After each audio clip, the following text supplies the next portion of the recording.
Hi, Chase. It's Mikey. Um, Over the past few months, I know I've been sending you letters over Facebook, and I hope I haven't annoyed you with them. But please just ignore all of them, because this counts and matters, because I need to express this vocally rather than through text. Um, I don't know where to start, so I might ramble on for a few minutes. Um, when we first met, and when I was in 6th grade, you were in 7th, that one day that we first met really changed my life.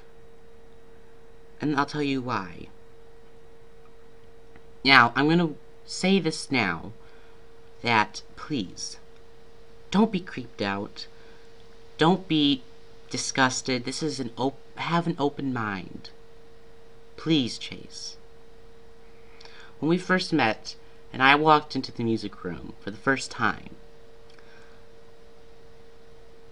I was having a hard time in my 6th grade year so far. And I was really excited for the musical because it would be the first time for me to actually, connect with people. I couldn't really connect with people my own age, and I felt that people older were easier to connect with. So when I first walked into that music room, there was only one person in there, and that person was you. When I first saw you, Chase, something inside of me happened that I can't explain. When I was that age, I was terrified by the feeling. It felt like the ground fell from me, and it wasn't gravity that wasn't holding me to the earth anymore. And it was you. Everything around me turned black, but the only thing I could see was you. And my heart somehow always felt only half completed. I never knew until then, until I saw you. And that day, it really changed me, because that feeling that I felt was so unbelievably powerful that I was very confused. Now, that year in that musical, Guys and Dolls, was really successful, but I really kept my distance from you. I really didn't talk to you that first year. Fast forward to when I was in 7th grade and you in 8th, The Music Man. I was excited because now I was getting even more of a lead from Nicely Nicely Johnson. I had a solo last year, but now I was getting it more into a bigger part. But the thing that really excited me most was seeing you again. We talked last year, and you were really nice and really, you can be anyone's friend. That's how I really felt about you, Chase. You could be anyone's friend. And I felt that, at that one moment, I felt just complete. So fast forward into The Music Man, and we had a great run. But I still couldn't say what I wanted to say to you, because I already knew that you weren't like me. And I already knew that you will never be like me. And so that summer, when I was going from 7th to 8th grade and you from 8th to freshman year, that summer, I felt that 8th grade for me was going to be really bad, because you weren't going to be in the school. Most of my friends that I had were in your grade, and still are. And I felt that, and everybody was gone, there was no reason for me to be at Woodlawn anymore.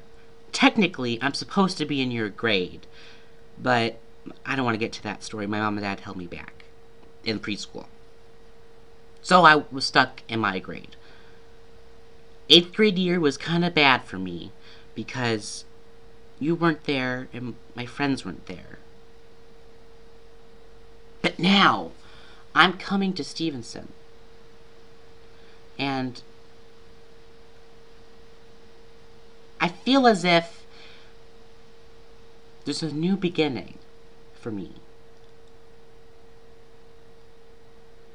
Now, Chase, I want you to keep an open mind here, but everything that I do, I don't know why, I center around you. I don't want to, it just happens. Chase, I've talked with my parents, and they say that you're not the one. And I know that's the truth, but I can't accept it for some reason. I try so hard, but I can't.